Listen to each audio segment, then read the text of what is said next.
దేవుని నామమునకు మహిమ కలుగును గాక. ఈ ఉదయకాల సమయంలో మరొక మిషనరీ గురించి తెలుసుకొని దేవుని నామాన్ని మహింపరచుకుందాం. ఒక మిషనరీ యొక్క పేరు రాబర్ట్ కాల్డ్వెల్. ఈయన ఉత్తర ఐర్లాండ్లోని కౌంటీ టైరోన్లోని క్లాడీలో 1814 మే 7న పేద ఉల్సర్ట్ స్కాట్స్ ప్రిస్టేరియస్ తల్లిదండ్రులకు జన్మించాడు. కుటుంబం గ్లాస్గోకు వెళ్ళింది మరియు అక్కడ అతను 9 ఏళ్ల వయస్సులో పని ప్రారంభించాడు. ఎక్కువగా స్వీయ బోధన పొందిన అతను 15 సంవత్సరాల వయస్సులో ఐర్లాండ్కు తిరిగి వచ్చాడు. 1829 మరియు 1833 మధ్య కళను అభ్యసిస్తూ డబ్లిన్లో తన అన్నయ్యతో నివసించాడు. తర్వాత అతను గ్లాస్గోకు తిరిగి వచ్చాడు. బహుశా విశ్వాస సంక్షోభం ఫలితంగా మరియు అతను కాంగ్రిగేషనల్ చర్చిలో చురుకుగా ఉన్నాడు. కాల్డ్వెల్ ఆక్స్ఫర్డ్లోని బలియోల్ కళాశాలకు స్కాలర్షిప్ గెలుచుకున్నాడు. కానీ అధికారులు అతను ఐర్లాండ్లో జన్మించాడని కనుగొన్నప్పుడు అది రద్దు చేయబడింది. అతను లండన్ మిషనరీ సొసైటీలో చేరడం ద్వారా స్పందించాడు. వారు అతన్ని శిక్షణ కోసం గ్లాస్గో విశ్వవిద్యాలయానికి పంపారు. అక్కడ కాల్డ్వెల్ గ్రీక్ ప్రొఫెసర్ మరియు ఆంగ్లకనిజం ప్రచారకర్త డేనియల్ కీట్ సాండ్ఫోర్డ్ ప్రభావానికి లోనయ్యాడు. అతని వినూత్న పరిశోధన కాల్డ్వెల్కు తులనాత్మక భాషాశాస్త్రం మరియు వేదాంత శాస్త్రం పట్ల ఇష్టాన్ని ప్రోత్సహించింది. కాల్డ్వెల్ విశ్వవిద్యాలయాన్ని ఒక ప్రత్యేకతతో విడిచిపెట్టి కాంగ్రిగేషనలిస్ట్ మంత్రిగా నియమితుడయ్యాడు.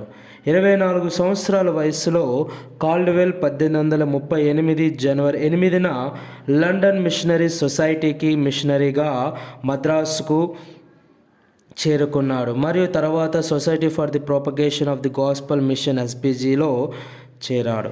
తన మిషనరీ లక్ష్యాలను ముందుకు తీసుకెళ్లడానికి కాల్డ్వెల్ ప్రజలను మతమార్పిడి చేయడానికి తమిళంలో ప్రావీణ్యం కలిగి ఉండాలని గ్రహించాడు మరియు అతను భాషపై క్రమబద్ధమైన అధ్యయనాన్ని ప్రారంభించాడు. అతను 1877లో తిరునెల్వేలి బిషప్గా నియమితుడయ్యాడు. 1844లో కాల్డ్వెల్ నాగర్కోయిల్లోని సిఎస్ఐ హోమ్ చర్చ్లో ఎలిజా మౌల్ట్ను వివాహం చేసుకున్నాడు.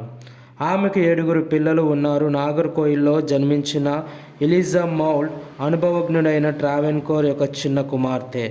40 సంవత్సరాలకు పైగా ఎలిజా ఇడయం గుడి మరియు తిరునెల్వేలిలో ప్రజలను, ముఖ్యంగా తమిళం మాట్లాడే మహిళలను మతమార్పిడి చేస్తూ పనిచేసింది. Robert Caldwell a comparative grammar of the Dravida లేదా South Indian family of languages అనే పుస్తకాన్ని రాశారు.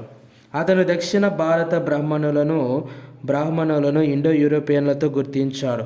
ఇది ఇండో యూరోపియన్ల అధిక మానసిక బహుమతులు మరియు నాగరికతకు అధిక సామర్థ్యాన్ని కలిగి ఉన్నారనే అతని నమ్మకంపై పాక్షికంగా ఆధారపడింది.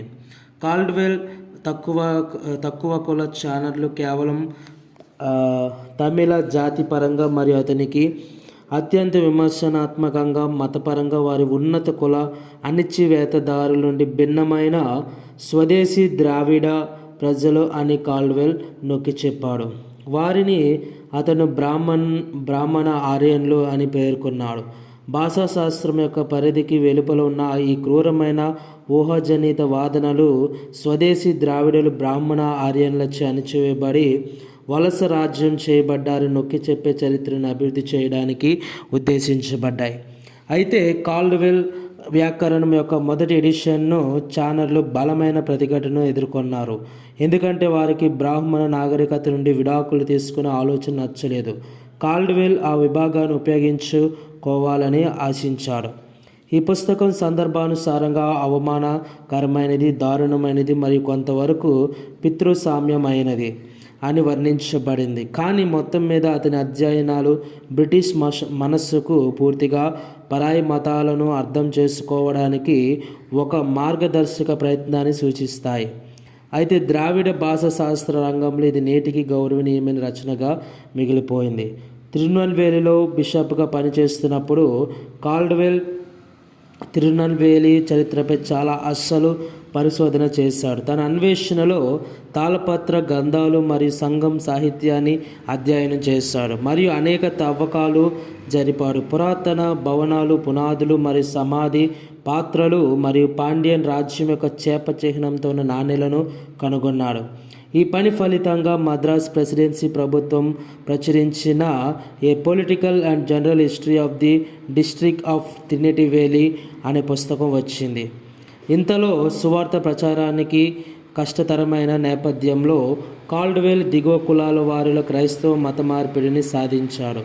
అతను మునుపటి కాలంలోని లూథరన్ మిషనరీల పద్ధతులను అవలంబించాడు. వారి అభ్యాసాలను అధ్యయనం చేయడానికి పూర్తిగా జర్మన్ నేర్చుకున్నాడు.